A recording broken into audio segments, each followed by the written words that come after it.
지난주 금요일 오랜 복직 투쟁 끝에 강단에 복귀한 서울대 김민수 교수 등 10여 명의 대학 교수와 시민단체 관계자들이 서울 성동구치소 앞에서 기자회견을 열었습니다. 이들은 판사를 석궁으로 죽이려 한 혐의로 구속된 전직 교수 김명호 씨를 즉각 석방하라고 촉구했습니다. 검찰은 김 교수를 불구속 수사해야 할 것이다. 이들은 나아가 김명호 교수 사건이 처음부터 재조명돼야 한다고 주장하고 나섰습니다. 사법부는 성균관 대학교와 교육부의 잘못과 직무유기를 대신 안을 것입니다. 김명호 교수 사건을 사인승인 실현과 법원 대학 개혁의 계기로 삼자.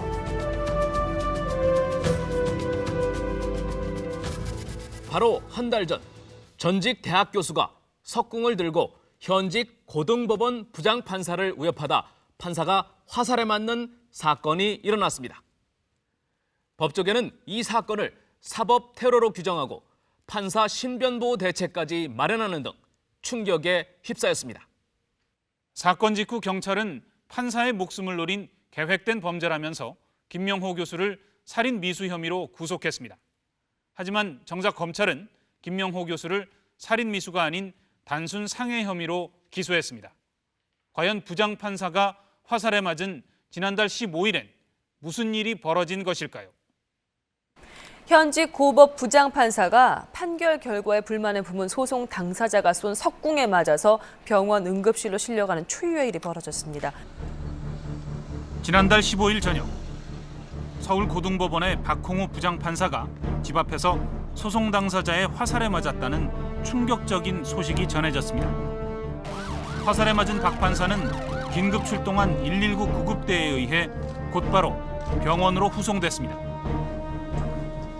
상태 치료하고 추후도 정밀하게 검사하고 관찰해야 될 것 같습니다. 용의자인 전직 교수 김명호 씨는 사건 현장에서 검거됐고 외부 접견 금지 조치가 내려졌습니다. 유치장으로 향하던 김 교수는 기자들을 향해 사법부에 대한 불신을 쏟아냈습니다. 제가 알리고 싶은 거는 우리나라 사법. 왜 말씀을 하시는데 막으세요? 왜 나중에 얘기하라고 그래? 교수님 말씀하세요. 교수님 말씀하세요. 제가 바라는 것은 왜 그러는 거예요 도대체? 판사들에 대해서 사법부가 얼마나 써봤는지 저는 합법적으로 모든 수단을 다 동원을 했습니다.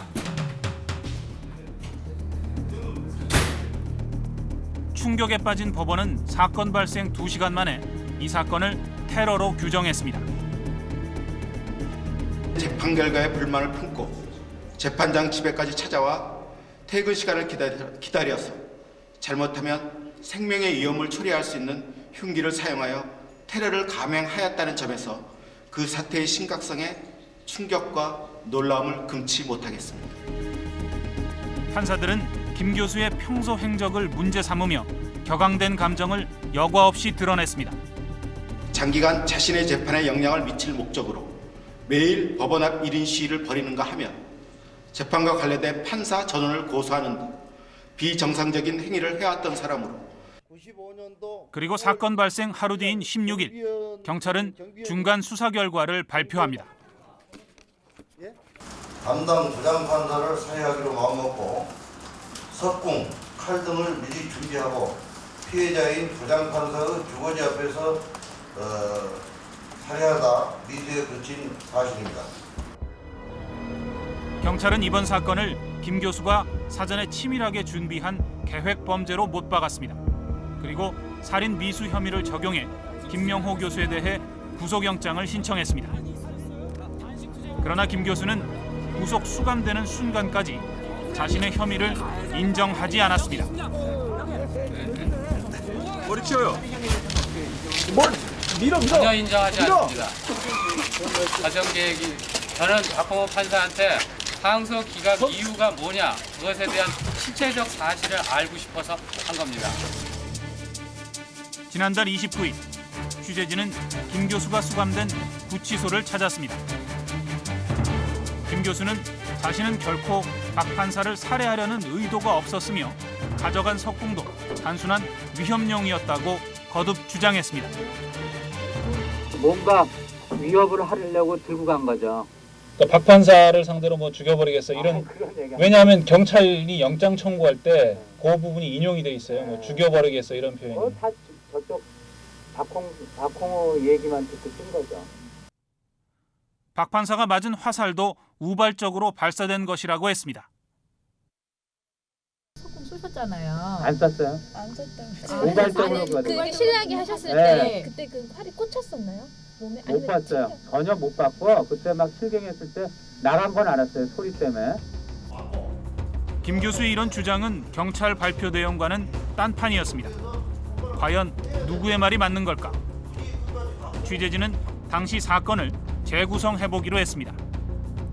사건이 벌어진 지난달 15일 오전, 김명호 교수는 여느 때와 다름없이 서울 서초동 법원 앞에서 1인 시위를 벌였습니다. 인근 지하철역의 한 상점엔 김 교수가 썼던 시위용품이 그대로 보관돼 있습니다. 12시쯤 끝나고 내려줬더라고. 오늘따라 일찍 끝나셨네요? 그랬더니 그렇다고 그러면서 어떻게 뭐 진전이 있습니까? 내가 물었지. 그랬더니 뭐 기각이 됐다고 뭐 안 좋은 것처럼 말씀하시더라고. 2년 가까이 끌어온 교수 재임용 탈락 무효 확인 소송이 또다시 기각됐다는 소식에 낙담한 김 교수는 그날 오후 대학 동창인 정모 교수의 연구실을 찾았습니다. 판결문을 보고 그다음 뭐 말씀은 뭐 무슨 얘기 하셨습니까? 와서는 뭐 졌다고 그랬고, 근데 뭐 왜 졌는지 그 이유를 잘 모르겠다. 뭐 예를 수학하는 사람이라 논리적으로는 이게 도저히 이해가 안 되는 거라서 왜 졌는지 잘 이해가 안 된다. 뭐 그런 얘기를 했고. 집으로 돌아온 김 교수는 또 다른 친구인 이경호 교수와 전화로 저녁 약속을 했습니다. 그래서 이제 7시쯤 약속을 하기로 하고, 근데 그 전에 잠깐 만날 사람이 있다 그러더라고요. 그래서 그 만날 사람 만나고 그러면 몇 시쯤 되겠느냐, 이렇게 한 7시쯤이면 끝날 것 같대요. 김 교수와 30년 지기라는 이경호 교수는 판결 결과에 불만을 품고 사전에 범행을 준비했다는 경찰 발표를 정면으로 반박했습니다. 주말까지 김명호 교수가 굉장히 낙관적으로 생각을 하고 있었어요. 이번 판결에 대해서. 그렇게 만일 진짜로 해칠 마음이 있었다면 그 두 번에 걸쳐서 이렇게 저하고 이렇게 태연하게 시간 약속을 할 수가 없죠. 일반인이라면. 오후 5시가 넘어 다시 집을 나선 김명호 교수는 지하철을 타고 박홍우 부장판사를 만나러 갑니다. 오후 6시 17분 김 교수가 잠실운동장역에서 내려 석궁이 든 가방을 메고 박 판사 집으로 향하는 모습이 CCTV에 포착됐습니다. 이게 저기 우성 아파트 쪽 나가는 길인가요? 네, 그쪽이 가까워요. 그리고 10여 분 뒤 퇴근한 박홍우 판사는 1층과 2층 계단 사이에서 기다리던 김명호 교수와 마주칩니다. 김 교수는 패소 이유를 따지는 과정에서 박 판사와 실랑이가 벌어졌다고 주장했습니다. 이제 석궁을 딱 들고 허리춤에 정도의 그걸 하고 나서 항소 기각 이유가 뭐냐고 계속 반복하고 내려갔어요. 너무 가까이 내려가가지고 이 사람은 이제 가방으로 이렇게 가리고 나는 그 가방을 치우는다고 이렇게 활로 이러면서 그 활대를 잡힌 거예요. 잡히고 실랑이 하다가 이제 우발적으로 발사가 됐고 계속 실갱이를 하다가 옆으로 쓰러졌어요. 둘 다. 그러나 박 판사는 경찰 조사에서 실랑이가 벌어지기 전 김 교수가 자신을 정조준해 석궁을 발사했다고 진술했습니다. 그게 판결이야. 죽여버리겠다며 장전된 석궁을 약 1.5m 앞에서 발사해요. 좌측 복부에 맞았다는 진술이고. 당시 상황을 처음 목격했던 아파트 경비원은 화살이 발사된 순간은 보지 못했다고 말했습니다.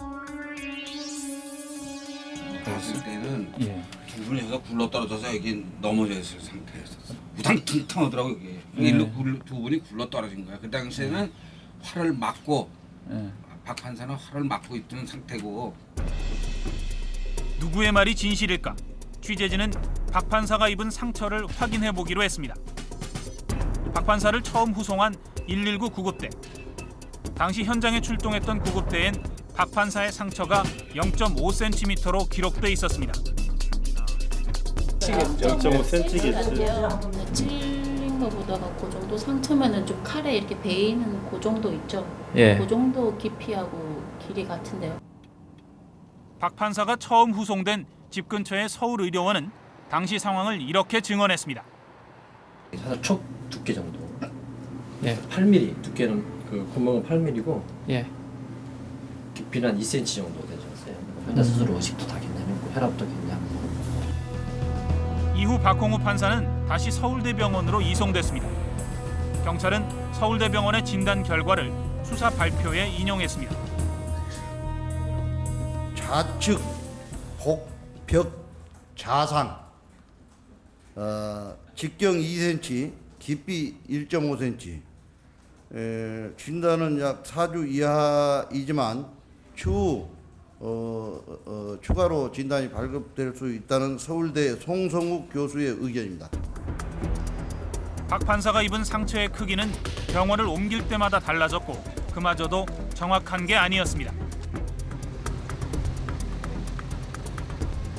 지금 그 화살 들어간 자국이요. 이렇게 있는데요. 저도 재보지도 않았고요. 이렇게 다 해보잖아요. 사람을 세워봐야 되거든요, 사실. 근데 우리가 부장판사를 함부로 세울 수 있습니까?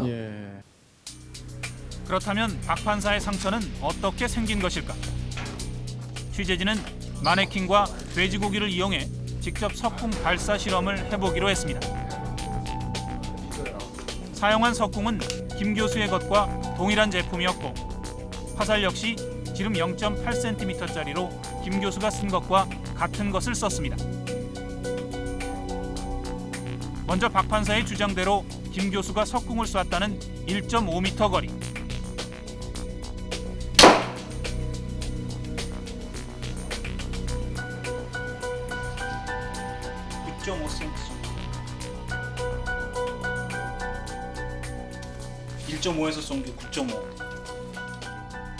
박 판사가 입은 상처보다도 6배나 깊었습니다. 이보다 가까운 1m와 50cm 거리에서도 박 판사의 상처보다 1,500 깊이로 화살이 박혔습니다.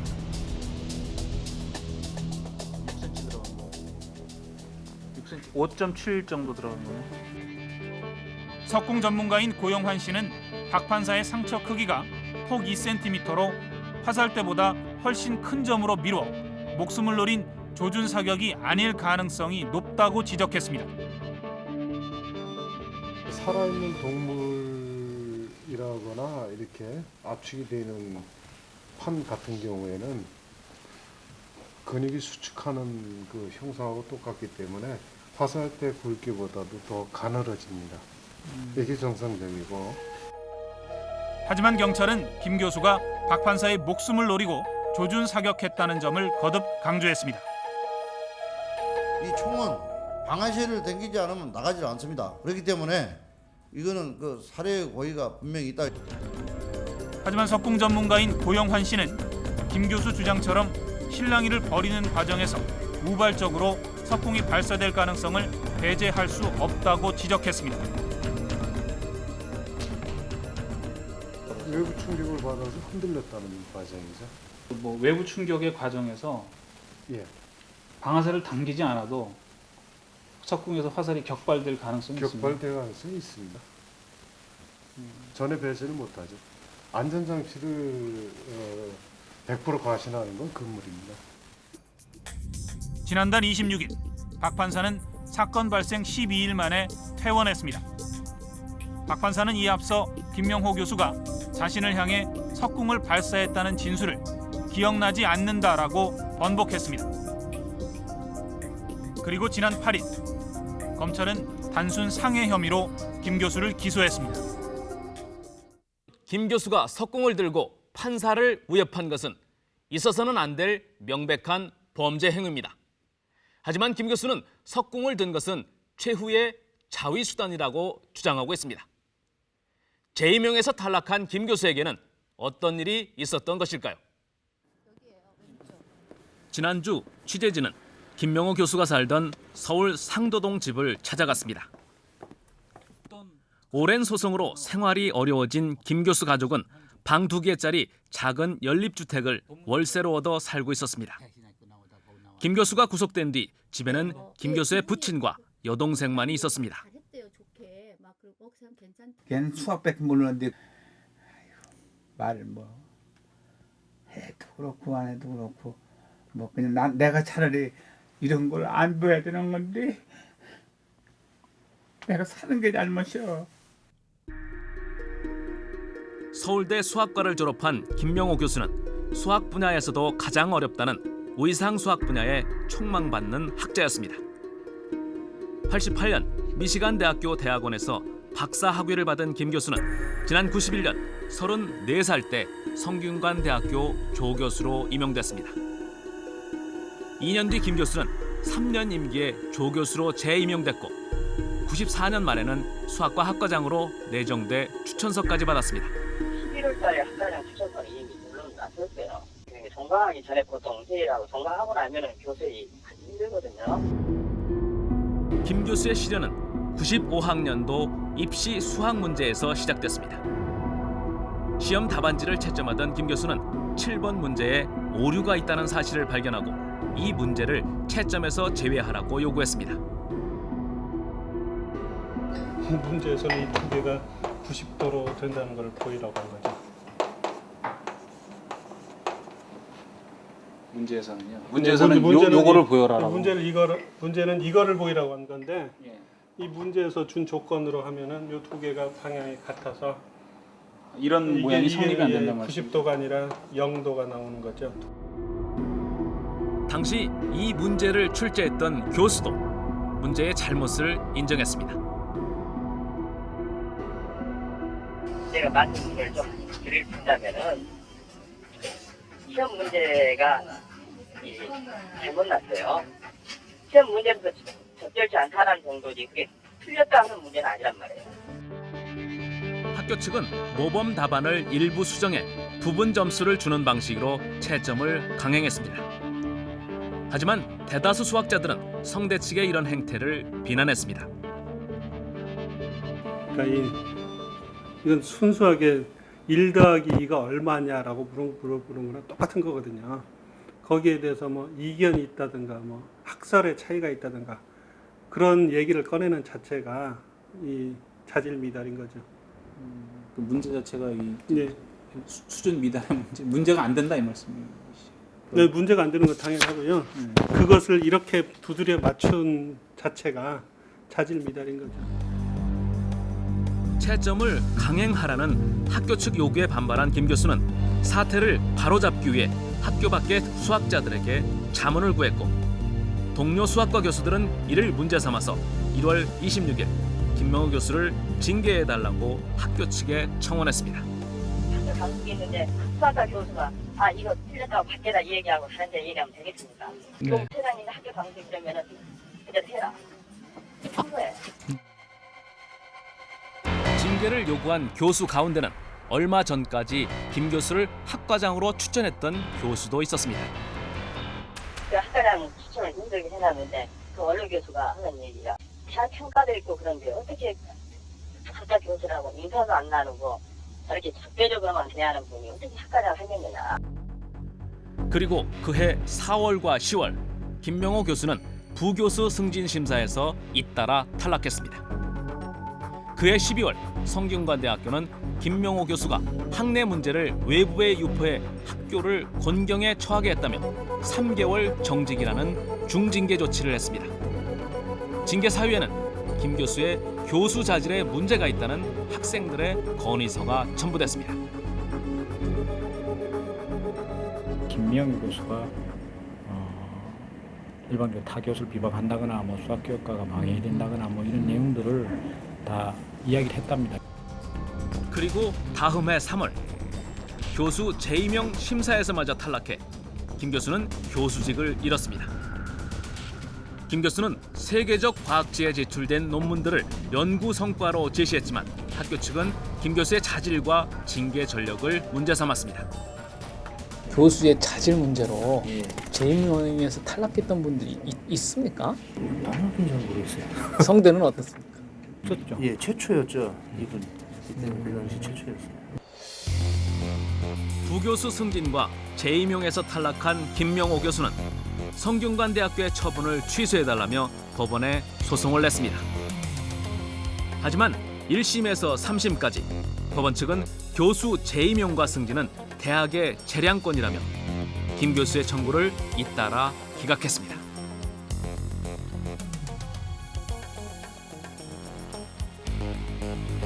그 당시 때 법이라는 것은 모든 재임용 사학은 임용권자의 자유재량이라 해가지고 전혀 법적으로 보호를 안 해주기 때문에 아무런 소용이 없었고 97년 대법원 판결 이후 김 교수는 가족과 함께 뉴질랜드와 미국 등을 전전했습니다.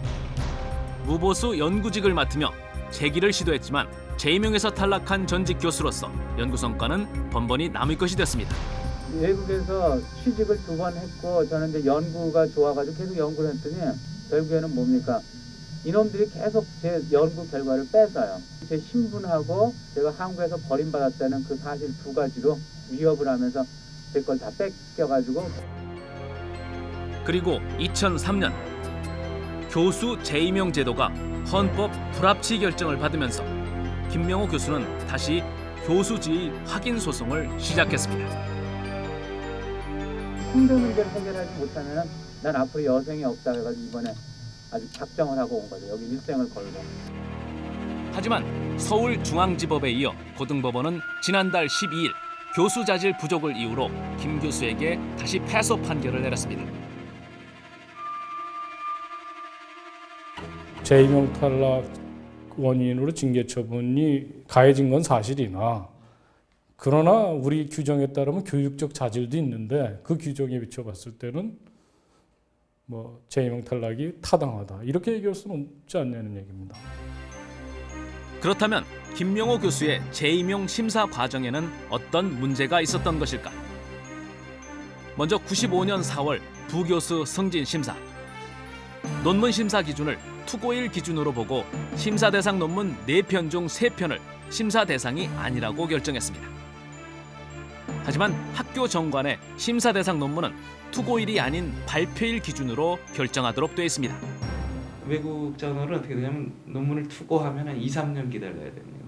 그러니까 투고 날짜는 임용하기 전이죠, 당연히.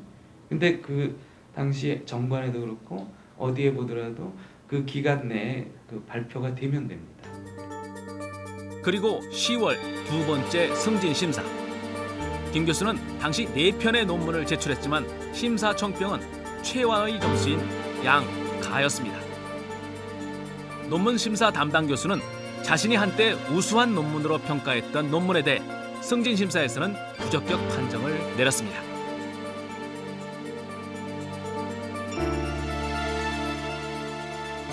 똑같은 논문에 대해서 아주 우수한 논문이라고 평가했던 사람이 1년 후에 논문이 변하니까 이미 실려 있는 논문인데 그게 양, 한 사람은 가 이렇게. 그게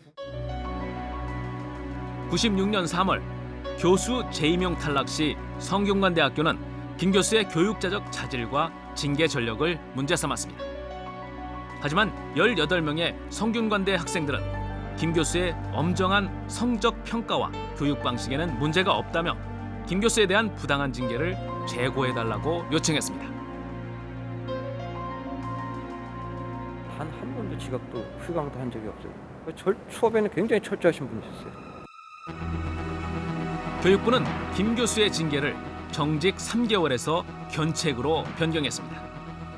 교육부는 학교 측이 제시한 김 교수의 교육자적 자질 문제를 대부분 인정하지 않았지만 성대 측은 이를 문제 삼았습니다.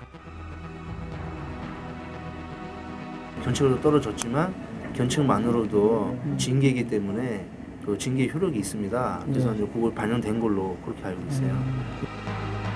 지난 96년 국내 44개 대학 수학교수 188명은 시험 문제의 오류를 지적한 김명호 교수의 승진 탈락에 문제가 있다면서 탄원서를 제출했지만 성대 측은 대수롭지 않게 여겼습니다. 그런 부분은 물론 뭐 다들 그 수학 전문가이기 때문에 그 부분에 대해서 문제가 있었다라 하는 부분에 대해서는 뭐 그 의견일 수 있고요. 학교가 어떻게 그 오류가 있었던 부분을 어떻게 수습했느냐 그런 부분도 다른 차원이고요. 외국의 유명한 수학자들과 사이언스지를 비롯한 외국 언론들도 정답의 엄청난 대가, 정직함에 대한 보상은 감사지 처벌이 아니다라는 내용의 글을 싣고 김 교수를 옹호했습니다. 하지만 법원이나 성균관대는 이를 받아들이지 않았습니다. 사실 이 학교가 이제 모든 권리를 가져가서 옛날엔 정부가 반정부 인사들 자르는데 이용하던 것을 이제는 재단이 정부, 특히 사립대학은 그렇습니다. 재단이 정권을 가져간 다음에는 진짜로 이거는 옛날 그 정치적으로 탄압하던 그 때보다도 더 못한 결과가 되어버렸어요. 그렇다면 법원의 판사 배정에는 문제가 없었던 것일까? 취재진은 지난해 1심 재판에서 김명호 교수에게 패소 판결을 내렸던 주심 판사가 4년 전 1심 법무법인의 변호사였다는 사실을 발견했습니다. 1심 법무법인은 김 교수가 소송을 제기한 성균관대 측의 변호인이었습니다. 같이 근무했던, 그 판사하고 같이 근무했던, 직전에 같이 근무했던 뭐 같은 동기, 뭐 이런 변호사를 항상 선임하잖아요. 대법원까지. 그런 식으로 선임을 하니까 근본적으로 해서 재판을 그렇겠느냐 어쨌느냐 뭐 그건 확정할 수는 없는 것이지만 그건 누가 보더라도 재판에 영향을 미치겠구나 하는 것은 다 아는 거죠. 이런 판사 배정에 대해 법원 측도 문제를 인정했습니다. 법조 일원화의 영향으로 지금 법무법인 등에서 근무하다가 법관으로 임용되는 분이 점점 많아지고 있는 추세인데요. 그러한 경우 이러한 의혹들을 불식시키기 위해서는 어떤 기준이 마련돼야 한다고 보고요. 지금 행정처에서 그러한 기준을 만들고 있는 것으로 알고 있습니다. 하지만 편파 판결은 없었다고 담당 판사의 말을 대신 전했습니다. 일단 담당 재판부는요. 본인이 수원에서 분사무소를 개설해서 근무를 했었고 또 그 법무법인을 떠나온 지가 4년 정도가 또 지났고 당신이 그 당시 근무할 당시 그 1심 법무법인에서 담당했던 사건도 아니었기 때문에 특별한 문제가 없다고 판단을 했다고 합니다. 그렇다면 김명호 교수는 왜 석궁을 들고 패소 판결을 내린 판사를 찾아간 것일까? 김 교수는 자신의 행동을 정당 방위였다고 주장했습니다.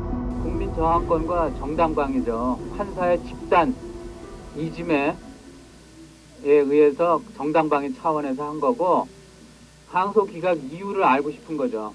그리고 그걸 알므로써 일종의 위협 알므로써 국민들한테 알리고 싶은 거예요.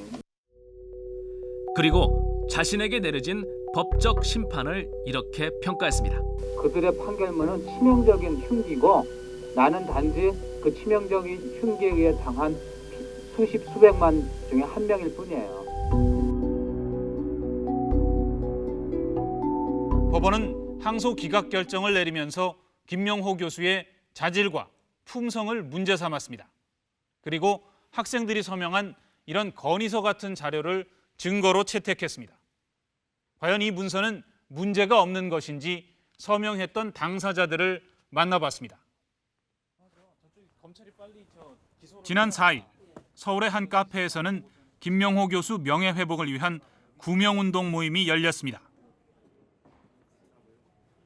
이 자리엔 10여 년 전 대통령 아들 김현철 씨 측근의 비리 의혹을 폭로한 뒤 관련 소송에서 패소한 의사 박경식 씨, 그리고 감사원 업무와 관련해 내부 고발에 나섰다가 직장을 잃은 전 감사원 직원 현준희 씨 등 20여 명이 참석했습니다. 이들은 김 교수의 재임용 탈락이 정당하다고 판결한 재판부를 성토했습니다. 머리로만 판결하려고 그래요. 가슴으로 판결 못하고 10여 년 동안 교수가 강단에 못 쓰고 시달렸을 때 어떻게 했나 그런 걸 왜 심정을 헤아리지 못하고 판결해요. 이번에 계기로 해서 사법부라든가 교육계 스스로는 절대 안 바뀌어요. 외부 충격이 있어야 되거든요.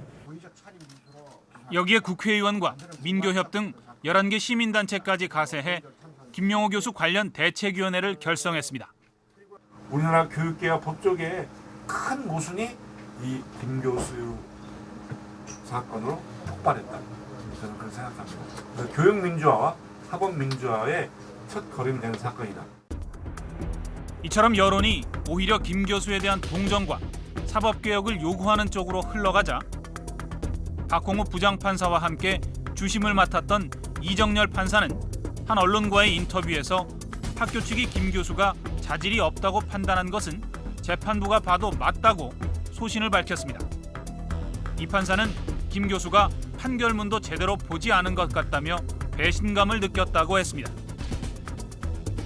그러나 학계 일각에선 이런 이 판사의 주장을 강력히 비난하고 있습니다. 김명호 교수가 그 판결을 읽어보고 봤더라면 숙공 사건보다 더 큰 사건을 저지르실 거라고 생각도 들어요. 그만큼 어떻게 볼까 김명호 교수를 철저하게 우롱했다 할까? 도대체 판결문에는 어떤 내용들이 담긴 것일까? 판결문의 주요 내용을 살펴봤습니다. 2심 재판부는 판결문에서 95년 입시 때 수학 문제 오류를 지적한 것이 재임용 탈락의 한 원인으로 보인다며 학교 측에 보복 인사일 가능성을 열어뒀습니다. 하지만 김 교수가 대학 교수로 갖춰야 할 품성과 자질을 갖추지 못했다면서 학교 측의 재임용 탈락 결정은 정당하다고 판결합니다. 이처럼 교수의 품성과 자질을 문제 삼은 판결에 대해 학계와 법조계 일각에선 거센 비판이 일고 있습니다. 그 사람이 말을 함부로 해. 그다음에 뭐 교수들과 뭐 이렇게 인하관계가 좋지 않다. 뭐 이런 거 가지고 막연하게 주관적인 평가를 할 수 있는 거 가지고 그 사람의 인격과 품위를 따져서는 안 되거든요. 그런 어떤 인간적인 평판을 가지고서 그 사람이 교수 자격이 있다 없다 이렇게 해버린다면 그 사람은 아예 구제 방법이 없는 거죠. 그렇다면 재판부는 무슨 근거로 김 교수의 자질 부족을 판단한 것일까? 재판부는 학교 측이 제출한 여러 증거들을 판결에 인용했습니다.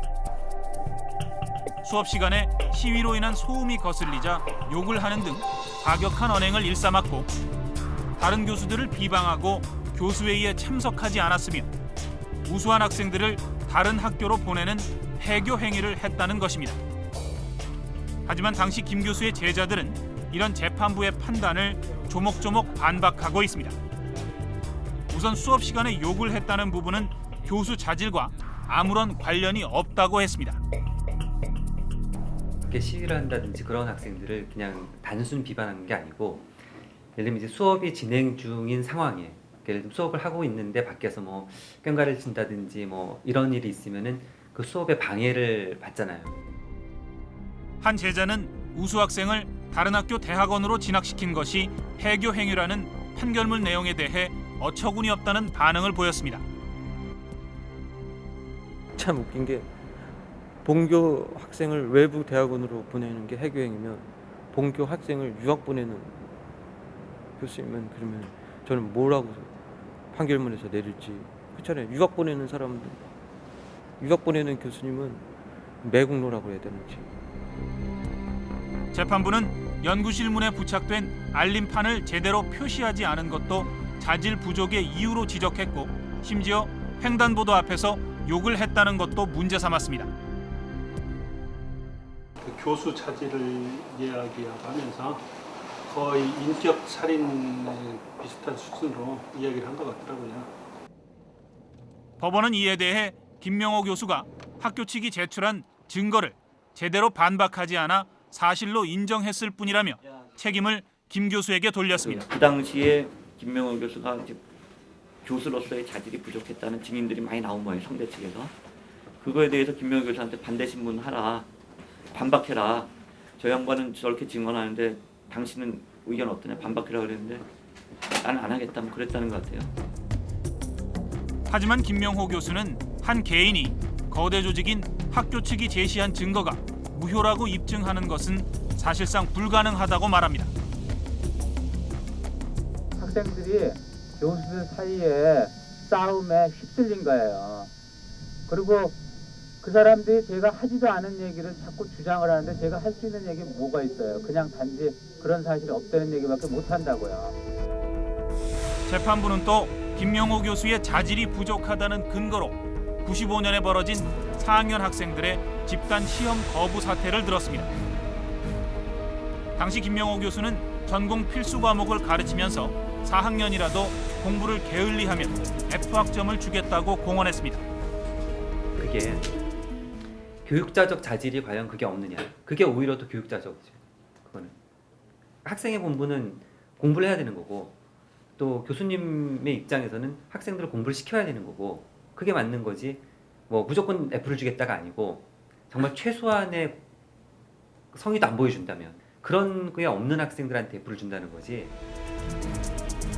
당시 성대 수학과에서는 졸업을 못할 수도 있다는 위기감에 몇몇 학생이 주동이 돼 집단 행동에 나섰고 52명 수강생 가운데 30명이 시험을 거부하고 백지 답안지를 제출했습니다. 김 교수는 결국 재시험을 거부한 29명에게 F를 줬습니다. 시험에 답을 안 한 거죠? 백지를 낸 거죠? 네, 들어와서 이름 쓰고 그냥 바로 나가버려요. 교수님의 입장에서는 F 주는 게 당연하다 이렇게 보시는 거예요? 백지 냈는데 그럼 교수님 입장에서는 F 줘 그럼 거기에 그 점수를 줄 수 있는 입장이 아니죠. 하지만 재판부는 학생들이 백지 답안지를 내고 집단 행동을 한 것도 제자들의 존경을 받지 못한 김 교수 책임이라고 판시했습니다. 그 근거로 박모 씨 등 B학점을 받은 학생들조차 김 교수로부터 F학점에 대한 심한 압박감을 받았다고 진술했다는 학교 측 증거 자료를 인용했습니다. 그렇다면 이것이 사실일까? 취재진은 판결문에서 김명호 교수에 대해 불리한 진술을 한 것으로 실명이 거론된 제자 박모 씨와 통화를 시도했습니다. 박 씨는 판결문에 자신의 이름이 거론된 것을 전혀 모르고 있었습니다. 처음 들었어요. 저 요번에 듣고서 너무 놀래가지고요. 취재진을 직접 만난 박 씨는 김명호 교수가 F학점을 주겠다며 심한 압박감을 줬다는 판결문 내용을 정면으로 반박했습니다. 만약에 F학점에 대한 압박감을 받았다고 하면 제 실력의 문제겠죠. 제가 그만큼 공부를 안 했다는 거에 대한 압박감이겠지. 교수님이 제가 공부를 했는데도 F를 주겠다라고는 절대 안 하셨거든요. 재판부가 김 교수의 자질 부족 증거로 언급한 당사자조차 판결 내용을 인정하지 않고 있었습니다. 도대체 재판부가 인용한 증거 을 제17-5는 무엇일까? 확인 결과 채택된 증거는 95년 시험 거부 사태 때 학생들이 서명해 제출했다는 건의서였습니다.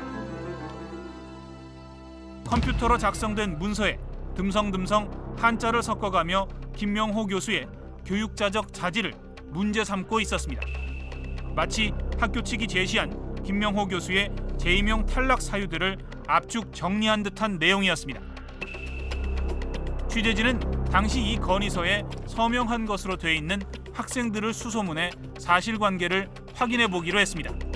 어렵사리 통화가 된 한 제자는 95년엔 아예 김명호 교수의 수업을 듣지도 않았다고 했습니다. 그러면 95년에는 그 수업을 들으신 적이 없으세요? 예, 저는 그 수업 95년에 안 들었어요. 94년에 들었어요. 당시에 수업 거부를 한 그 수업을 안 들으셨다 이 말씀이죠? 아, 저는 수업을 94년도에 이수를 했으니까 그거하고 뭐 들을 필요가 없는 거죠. 95년도에. 당시 상황을 정확하게 기억하고 있는 또 다른 제자 노모 씨를 만났습니다. 건의서를 본 노 씨는 단호하게 말했습니다. 아, 이거는 정말 그 당시에 이런 한자를 쓰는 학생이 없었죠. 전혀 못 봤을 겁니다. 전혀 보신 적이 없어요? 네, 전혀 본 적이 없습니다. 노 씨는 자신이 그런 문서에 서명을 할 이유가 없다고 했습니다. 저 보고 앞장을 서서 해달라고 저한테 부탁을 했었는데 제가 거절을 했었거든요. 그런 사람인데 여기 이런 문구에 붙어있는데 제가 사인했다는 것 자체가 신빙성이 떨어지는 거예요. 전 전혀 본 적이 없어요. 집단으로 F학점을 받은 것도 학생들 탓이라며 법원 판결을 정면으로 반박했습니다. 그리고 실제로는 학생들이 의혹을 상식했다기보다도 학생들이 그 교수님한테 학점을 흥정을 했어요. 취재진이 만난 당시 서명 학생 가운데 상당수는 자신들의 서명과 건의서 내용은 전혀 별개라며 문서가 의심스럽다고 했습니다. 한자가 들어가가지고 이렇게 명확하게 이렇게 나와 있는 부분에 대해서 저는 이렇게 사인을 했어요. 서명하는 그 페이지와 서명하고자 하는 내용이 별개 종류로 되어 있단 말이죠. 그리고 기본적으로 이게 지금 증거물로 명확하게 에비던스로 활용하려면은 이게 접어가지고 뭐 도장에다 찍어놓고 해가지고 이게 연결되는 페이지라는 게 있어야 되는 거 아니에요? 취재진이 접촉한 13명 가운데 건의서를 봤다는 사람은 한 사람도 없었습니다. 그렇다면 이 문서는 누가 어떻게 작성한 것일까? 해당 법무법인을 찾았습니다. 서류는 학교에서 받았죠. 전부 다 학교에서 받으시고. 그렇죠. 저희들이 만든 게 아니고. 성균관대 측은 이에 대해 수학과 지도 교수들이 학생들을 면담하는 과정에서 동의하에 서명을 받았다고 주장했습니다.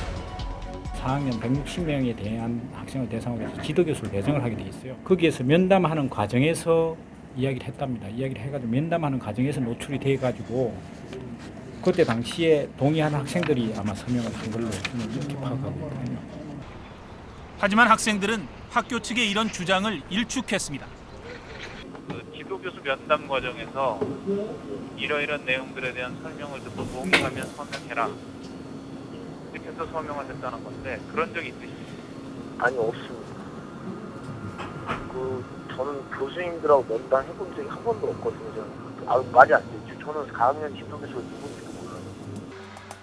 2심 재판부는 이렇게 출처가 의심스런 의혹투성이의 문서를 아무런 의심 없이 증거로 채택했고 판결의 주요 근거로 사용했습니다. 법원 측은 이런 의심스런 증거가 판결문에 반영된 책임도 김명호 교수에게 있다고 거듭 주장했습니다. 일단은 모든 입증 책임은 당사자들한테 있어요. 상대방이 탄핵을 해야 돼요. 하지만 법원 측도 조작된 증거가 채택돼 판결이 왜곡될 가능성은 상존한다고 인정했습니다. 상대가 적절한 반박을 하지 못하면 문제가 있는 증거도 증거로 채택될 가능성은 남아 있는 거네요. 그러면 상대가 적절히 반박하지 못하면. 그렇죠. 네. 상대방이 반박을 못하는데 상대방이 제일 이해관계에 있는 사람이고 제일 억울한 사람이 반박을 못하는데 중립적인 사람이 그거를 그 상대방이 반박도 안 하는 거 이상으로 더 반박을 할 수는 없죠. 그게 심판 기능이죠. 그게 재판이죠. 많은 법조계 인사들은 이런 재판제도 하에서는 진실과는 거리가 먼 판결이 양산될 수밖에 없다고 비판하고 있습니다. 민사재판에서는 거짓말이 난무하죠. 거짓말이 난무합니다. 그렇기 때문에 그 증인들의 웬만한 그런 진술서 내는 거 이런 것들은 절대로 증거로 채택해서는 안 되죠. 억울한 일이 발생하면 보통 사람들은 법원에 억울함을 호소합니다. 하지만 법원에 다녀왔던 많은 사람들은 법원의 판결에 문제를 제기하고 있습니다. 이런 문제를 해결할 대안은 없는지 취재했습니다. 지난 99년부터 학내 분규가 끊이지 않고 있는 서울의 한 대학교 앞. 방학 중인 학교 정문 앞에서 두 교수가 시위를 벌이고 있습니다. 지난달 파면된 뒤 벌써 2달째입니다. 해임의 경우에는 연금하고 퇴직금이 주어졌는데 파면의 경우에는 연금하고 퇴직금 자체를 안 줘요. 다 몰수예요, 그냥. 그리고 한번 생각해 보세요. 제가 27년에 군대 3년, 30년 재직자인데 연금이 몰수가 됐다 그러면 먹고 살 길이 없잖아요, 말을 하자면. 이들의 징계 사유는 학교의 명령에 복종하지 않고 교수의 품위를 손상시켰다는 것. 하지만 이들은 학교의 비리를 폭로하면서 징계가 시작됐다고 말했습니다. 재단 측이 학생들의 등록금으로 묘지를 단장하고 학교 법인 직원들의 봉급을 줬다는 것입니다. 1억 넘었죠. 넘었는데 그런 거 전부 휴시하고 안 가르쳐 주잖아요. 전표분 1억이 넘었더라. 1억 1,400인가? 저건 아마 설립자의 부모 묘소고, 요건 이제 저게 할머니 묘소일 거예요. 현 이사장의 조모 묘죠, 조모. 지난 5월 이 대학 교수 평의회는 재단 이사회의 공금 횡령 의혹을 검찰에 고발했습니다. 하지만 이에 대해 검찰은 증거 부족 등을 이유로 불기소 결정을 내렸고 학교 측은 교수평의회 회장과 부회장인 두 교수를 파면했습니다. 교육부의 유권에서 그거는 위법이다라고 확인까지 된 사항을 고발했는데 그거를 저희들이 사실이라고 확인한 것들은 다 사실로 밝혀졌음에도 불구하고 결론은 기소하지 않고 혐의 없음이라고 나서 사실 결과를 들었을 때도 굉장히 당혹스러웠어요. 이들은 교육부에 교원 소청 심사를 청구하고 파면 취소 소송을 제기할 예정입니다. 하지만 이 싸움이 언제 끝날지 다시 강단으로 돌아갈 수 있을지는 기약할 수 없습니다. 재단이야 뭐 그래 세워라 내워라 돈도 들여가면서 누가 먼저 나가 떨어지나 보자. 또 설령 또 재판에서 자신들이 진다 하더라도 그걸 강제할 법적인 뭐 근거도 없으니까.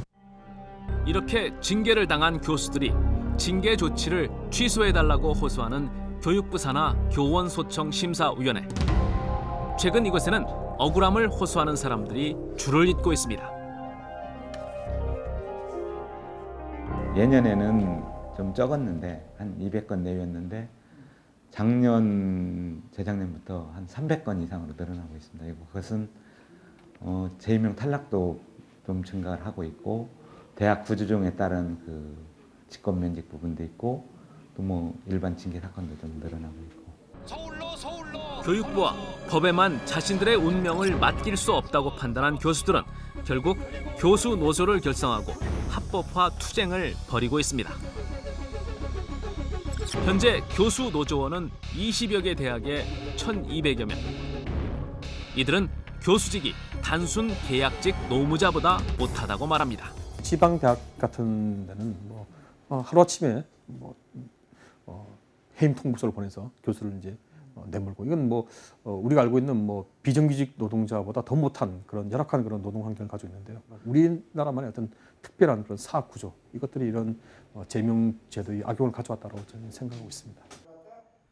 결국 교수들이 의사 결정에 참여하거나 자치적인 활동을 보장할 수 있는 제도적 장치가 필요하다는 것입니다. 교원인사위원회의 구성이나 이런 것들에 대해서 이제 대학 구성원의 어떤 자치 원리, 그러니까 교원인사위원회를 뭐 교수회의의 어떤 투표에서 뽑는다든지 이런 정도의 어떤 자치가 보장되지 않는 이상은 사학의 지금 구조상 그런 일들이 계속 반복될 수 없고 재명 제도가 악용될 수밖에 없다고 저희들은 판단하고 있습니다. 지난주 취재진은 8년 동안 복직 투쟁을 해서 최종 승소하고도 법원 측에 손해배상 소송을 낸 김석진 씨를 만났습니다. 김석진 씨는 직장에서 퇴근하는 길이었습니다. 해고되었을 때가 한 2배 정도 규모가 있었어요. 회사원이니까 인원도 한 2배 정도 늘었고 그럼 매일 아침에 내가 일할 수 있는 직장이 있다는 게 참 행복하죠. 노조 대의원이었던 김 씨는 잔업을 시키지 않는 상사에게 항의를 했다는 이유로 해고됐습니다. 회사가 그 당시에 상사명령 불복종 하극상이라는 그 해고 사유를 냈었잖아요. 사실 어떻게 보면 그 내용을 보면 회사가 처벌을 받을 그 내용이에요. 43일 동안의 단식과 6개월 동안의 노숙. 지난 97년 직장에서 해고된 뒤 지난 2005년 복직까지 8년 동안 김 씨를 어렵게 한 것은 회사 측의 부송이보다 법원이었습니다.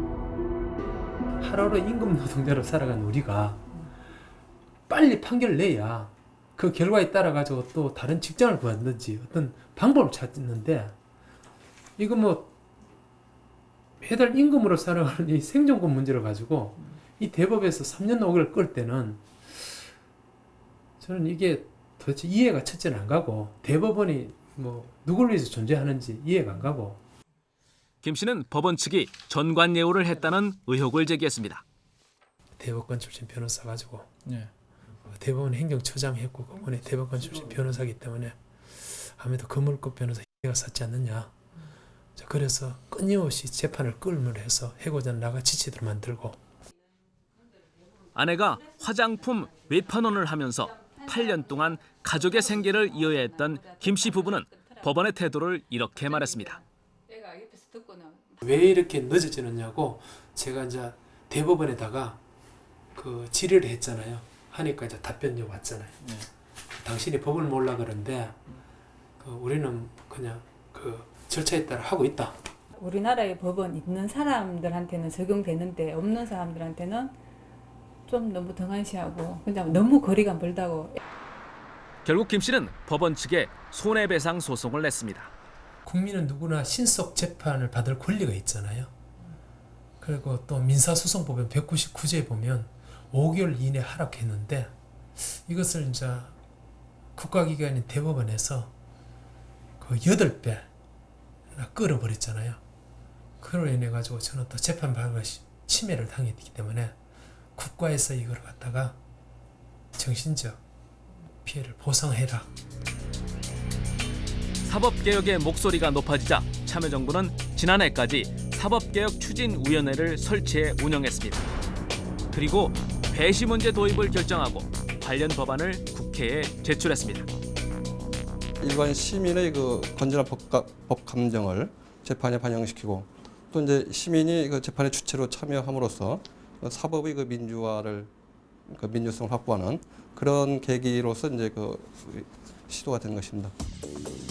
우선 적용 대상을 중요 형사 사건에 한정하고 배심원의 의견을 재판부가 수용할 의무는 없이 참고만 하도록 했습니다. 1단계에서 지금 시행을 하고 있는데 그래서 그런 그 시행을 해본 후에 뭐 지금 예정은 한 5년간 시행한 후 그 시행 결과를 평가한 후에 이제 완전한 형태의 이거 배심제 내지는 참심제를 도입할 뭐 그럴 예정으로 있는데요. 그래서 그런 1단계로서의 그 과도기적인 뭐 그런 것을 이해를 해주시면 좋을 것 같습니다. 하지만 학계와 시민단체들은 국민이 재판에 참여하지 않는 나라는 한국밖에 없다며 보다 혁신적인 사법개혁을 주문하고 있습니다.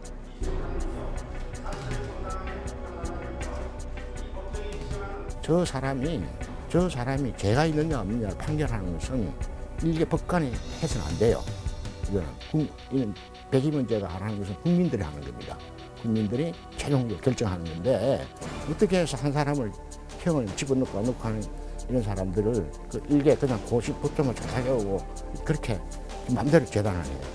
결국 당신이 속한 그 사회의 구성원들이 당신에게 판결을 내렸으니까 당신은 그거에 승복해야 된다라는 타당한 논리. 그 다음에 또 자기가 재판에 만족스럽지 못하면 그 절차에 관여한 판사 일망정 선거에서 탈락시키는 그런 식으로 국민이 실질적으로 참여하는 그런 제도가 도입되죠. 우리 헌법에는 법관은 헌법과 법률에 의해 그리고 그 양심에 따라 독립하여 심판한다고 되어 있습니다. 그러나 판사의 양심에만 호소하는 현행 법체계에 문제를 지적하는 목소리가 높아지고 있습니다. 대부분의 선진국들은 국민들을 판결에 참여시키고 있습니다. 석궁 사건을 당한 법조계는 실추된 권위를 한탄하기보다는 국민들의 목소리를 담을 방안은 무엇인지 고민해야 할 것입니다. 뉴스 추적, 다음 시간에 다시 찾아뵙겠습니다.